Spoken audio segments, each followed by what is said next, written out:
नमस्कार, आप देख रहे हैं मनी 9 और आज हम बात करने वाले हैं रेलवे स्टॉक्स के बारे में। रेलवे स्टॉक्स एक ऐसा सेगमेंट है जहां पर पिछले साल जबरदस्त रिटर्न देखने को मिला था, लेकिन उसके बाद रेलवे स्टॉक्स की अच्छी खासी पिटाई भी देखने को मिली है, जिसके बाद काफ़ी निवेशक ऐसे हैं जो ऊपर के लेवल पर फंस गए हैं और काफ़ी निवेशक ऐसे हैं जो अब सोच रहे हैं क्या ये मौका है यहाँ पे खरीदारी करने का जिससे ज़बरदस्त रिटर्न फिर से मिल सकता है। तो आज हम आपके इन सारे सवालों का जवाब देने वाले हैं।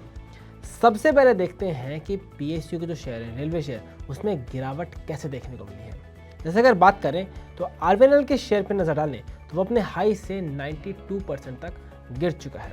उसके अलावा अगर टीटागढ़ रेल की बात करें तो वो अपने हाई से 160% तक लुढ़कते हुए नजर आया है।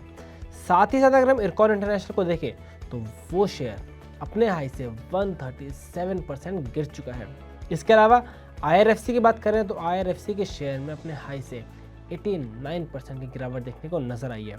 उसके बाद बात करें तो राइट्स भी अपने हाई से 85% तक लुढ़कते हुए नजर आए। तो आप देख सकते हैं कि जितने भी रेलवे से जुड़े शेयर्स हैं, सभी शेयरों में बहुत ही जोरदार एक गिरावट देखने को मिली है। अब देखते हैं कि इतनी गिरावट आई है, उसके बाद इन कंपनियों के पी, जैसे कहते हैं प्राइस टू अर्निंग्स रेशियो, वो कैसे बनते हुए नजर आ रहे हैं। जिसमें अगर हम स्टार्ट करें, सबसे पहले अगर हम आरवीएनएल पर नजर डालें तो आरवीएनएल का पी अभी भी 53.92 के आसपास चलता हुआ नजर आ रहा है। उसके बाद देखते हैं आईआरएफसी का। आईआरएफसी की अगर बात करें तो उसका जो पी है वो चल रहा है 24.3 पे। फिर अगर नाम है इरकॉन की अगर बात करें तो उसका प्राइस टू अर्निंग्स मल्टीपल चल रहा है 17.35 के आसपास का। फिर आता है राइट्स का नंबर। राइट्स की बात करें तो राइट्स का पी चल रहा है 28 पर। और उसके बाद आता है टीटागढ़ वैगन की बात करें तो इसका पी चल रहा है 33.89 का। तो इसमें आप देख सकते हो जितने भी कंपनियां हैं, सबसे ज़्यादा पी चल रहा है आरबीएनएल का और सबसे कम पी हो चुका है इरकॉन का। और वैसे कहें तो 17 से लेकर 53 से 54 की कह सकते हैं, उसके बीच में जनरली रेलवे शेयर्स के पी नज़र आ रहे हैं। तो अब एक बात करते हैं कि इतना कुछ हो गया, अब शेयर में करना क्या चाहिए। क्या एक खरीदारी का मौका है, और अगर खरीदारी का मौका है तो किस तरह के टारगेट्स देखने को मिल रहे हैं। तो देखिए, अगर आरबीएनएल में बात करें तो आरबीएनएल पर 385 से लेकर 388 रुपीज़ के टारगेट निकल के आ रहे हैं और इसमें स्टॉप लॉस कितना आ रहा है 300 का। ये राय मिली है मार्केट एक्सपर्ट स्नेहा सेठ की तरफ से, जिसमें उन्होंने एक कार्यक्रम में, एक रिपोर्ट में बताया था। उसके बाद बात करें अगले देवांग शाह का टारगेट है टीटागढ़ के ऊपर, जहां उन्होंने 20 का टारगेट दिया है और 727 का स्टॉप लॉस रखने की बात करी है। उसके बाद इरकॉन की अगर बात करें तो इरकॉन पर टारगेट है 164 का और स्टॉप लॉस है 145 का। फिर अगर बात करें तो आईआरएफसी का टारगेट है 128 से लेकर 140 का, जहां स्टॉप लॉस रखा गया है 125 का।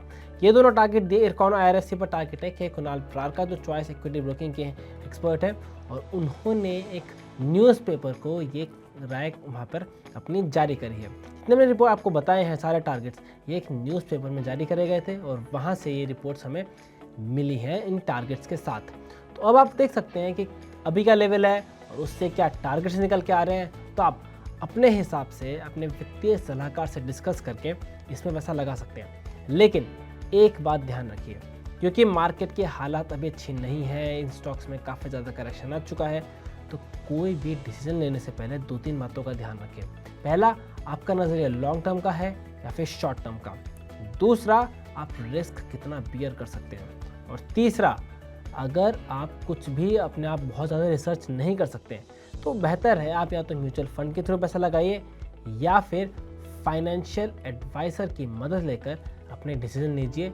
कुछ भी अपने आप मत कीजिए, जो भी आप डिसाइड करेंगे वो अपने फाइनेंशियल एडवाइज़र से, वित्तीय सलाहकार से डिस्कस करें और उसके बाद ही रणनीति बनाएं। और उन सब रणनीतियों में जो हमने आपको बातें बताई है, एक डेटा पॉइंट की तरह रखिए, लेकिन उसके अलावा अपनी रिसर्च भी कीजिए और उसके साथ अपने आप डिसीजन लीजिए। फाइनेंशियल एडवाइज़र की मदद से फाइनल डिसीजन बनाइए जो आपके गोल्स को आपके प्रेफर्ड तरीके से पहुंचने में मदद करें।